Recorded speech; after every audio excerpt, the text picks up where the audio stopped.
Hey, folks, today I'm diving into a culinary adventure that's a real game changer for all you low-carb lovers out there. We're talking about Philly cheesesteak cabbage wraps. That's right, we're giving this classic a healthy twist that'll wrap up your cravings in style.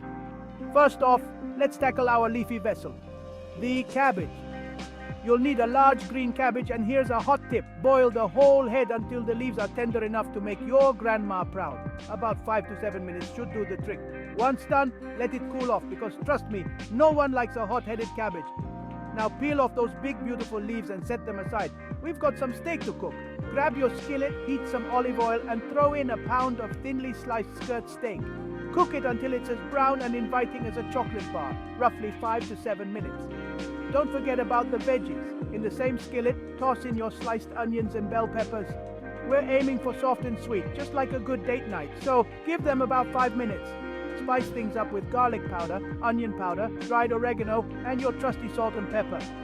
Bring back the steak to this veggie party, mix it all up, and let the flavors get to know each other. Alright, it's assembly time.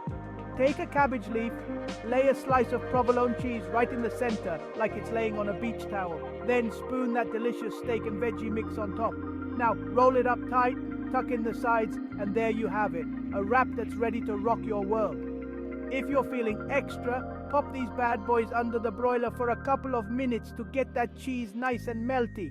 Serve hot, and watch as your dinner table turns into the hottest eatery in town.